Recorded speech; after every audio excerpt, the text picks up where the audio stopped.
नमस्कार। स्टडी सर्जी में आप सभी का स्वागत है। आज हम इस वीडियो के माध्यम से एनसीईआरटी की कक्षा 7वीं की हिंदी पाठ्यपूरक पुस्तक बाल महाभारत कथा के तीसरे अध्याय अम्बा और भीष्म के प्रश्न उत्तरों को पढ़ेंगे। इस वीडियो को अंत तक ज़रूर देखें, क्योंकि इस वीडियो के अंत में आपसे एक प्रश्न पूछा जाएगा जिसका उत्तर आप कमेंट बॉक्स में दे सकते हैं।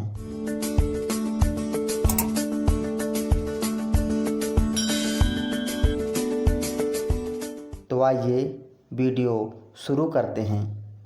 सबसे पहले प्रश्न संख्या 1, चित्रांगद कैसे योद्धा थे? तो हम इसके उत्तर में लिखेंगे, चित्रांगद बड़े ही वीर परंतु स्वेच्छाचारी योद्धा थे। अगला प्रश्न है, चित्रांगद की मृत्यु कैसे हुई? तो हम इसके उत्तर में लिखेंगे, एक बार किसी गंधर्व के साथ युद्ध हुआ जिसमें चित्रांगद मारे गए। प्रश्न संख्या 3, चित्रांगद के मृत्यु के बाद विचित्रवीर्य को राजगद्दी क्यों दी गई? तो हम इसके उत्तर में लिखेंगे, चित्रांगद के मृत्यु के बाद विचित्रवीर्य को राजगद्दी इसलिए दी गई क्योंकि चित्रांगद का कोई पुत्र नहीं था। अगला प्रश्न है, कुछ समय के लिए हस्तिनापुर की राजगद्दी भीष्म को क्यों संभालनी पड़ी? तो हम इसके उत्तर में लिखेंगे, विचित्रवीर्य की आयु उस समय बहुत छोटी थी, इस कारण उनके बड़े होने तक राजकाज भीष्म को ही संभालना पड़ा। अगला प्रश्न है, भीष्म काशी क्यों गए? तो इसके उत्तर में हम लिखेंगे, भीष्म काशी राज की कन्याओं के स्वयंवर में सम्मिलित होने काशी गए थे।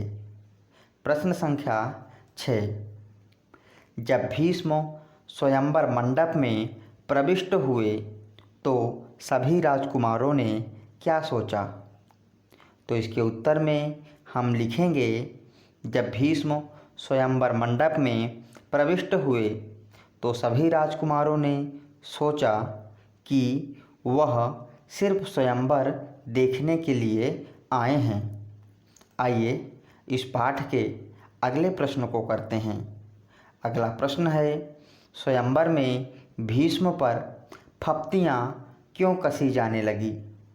तो इसके उत्तर में हम लिख सकते हैं, जब स्वयंवर में सम्मिलित होने वालों में भीष्म ने भी अपना नाम दिया तब सभा में खलबली मच गई और चारों ओर से भीष्म पर फप्तियाँ कसी जाने लगी। अगला प्रश्न है, भीष्म किस अवहेलना को सह नहीं पाए और उन्होंने क्या किया? तो हम इसके उत्तर में लिखेंगे, काशीराज की कन्याओं ने भीष्म की तरफ से दृष्टि फेर कर उनकी अवहेलना की, जो भीष्म सह नहीं सके। इसलिए उन्होंने सभी राजकुमारों को हराकर तीनों राजकन्याओं को बलपूर्वक हस्तिनापुर ले गए। आइए प्रश्न संख्या 9 देखते हैं। काशीराज की सबसे बड़ी कन्या का नाम क्या था और वह किसे मन ही मन अपना पति मान चुकी थी? तो हम इसके उत्तर में लिखेंगे, काशीराज की सबसे बड़ी कन्या का नाम अम्बा था और वह राजा साल्व को मन ही मन अपना पति मान चुकी थी। अगला प्रश्न है, राजा साल्व ने अम्बा को पत्नी के रूप में क्यों नहीं स्वीकार किया? तो इसके उत्तर में हम लिखेंगे, राजा साल्व ने अम्बा को पत्नी के रूप में इसलिए नहीं स्वीकार किया क्योंकि सभी राजकुमारों के सामने भीष्म ने राजा साल्ब को युद्ध में पराजित किया था और अम्बा को बलपूर्वक हरण करके ले गए थे। आइए अगला प्रश्न करते हैं। किसने भीष्म के रथ को रोकने का प्रयास किया? तो हम इसके उत्तर में लिखेंगे, शोभ देश के राजा साल्ब ने भीष्म के रथ को रोकने का प्रयत्न किया। प्रश्न संख्या 12, अम्बा की मन की बात जानकर भीष्म ने क्या किया? तो इसके उत्तर में हम लिखेंगे, अम्बा की मन की बात जानकर भीष्म ने उसे राजा साल्ब के पास भेज दिया। प्रश्न संख्या 13, विचित्रवीर्य और साल्ब के द्वारा विवाह के लिए मना करने पर अम्बा ने भीष्म से क्या कहा? तो इसके उत्तर में हम लिख सकते हैं, अम्बा ने इन सब का कारण भीष्म को ठहराया और भीष्म को उससे विवाह करने के लिए कहा। आइए पाठ के अगले प्रश्न को करते हैं। अम्बा भीष्म से क्यों बदला लेना चाहती थी और उसने उसके लिए क्या किया? तो इसके उत्तर में हम लिखेंगे, अम्बा ने अपने सारे दुख का कारण भीष्म को ही समझा, इसलिए वह कई राजाओं के पास गई और भीष्म से युद्ध करके उनका वध करने की प्रार्थना की। आइए अगला प्रश्न देखें। अम्बा शिखंडी कैसे बनी और उसका क्रोध कब शांत हुआ? तो हम इसके उत्तर में लिखेंगे, अम्बा तपोबल से स्त्री रूप छोड़कर पुरुष बन गई और उसने अपना नाम शिखंडी रख लिया।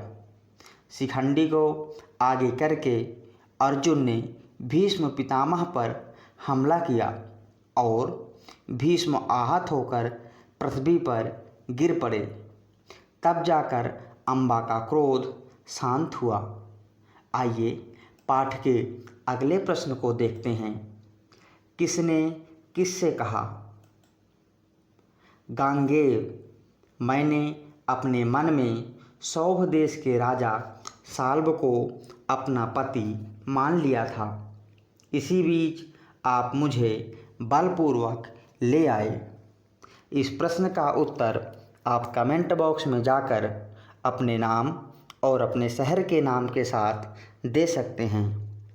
जल्दी और सही उत्तर देने वाले अभ्यर्थी का नाम हम अपने आने वाली वीडियो में डिस्प्ले करेंगे। तो इस प्रकार अम्बा और भीष्म इस पाठ के प्रश्न उत्तरों को हमने कर लिया है। आशा करता हूँ आप सभी को यह वीडियो पसंद आएगी। यदि अभी तक आपने हमारे चैनल को सब्सक्राइब नहीं किया है तो कृपया हमारे चैनल को सब्सक्राइब करें और हमारे चैनल के साथ बने रहें। वीडियो देखने के लिए बहुत बहुत धन्यवाद।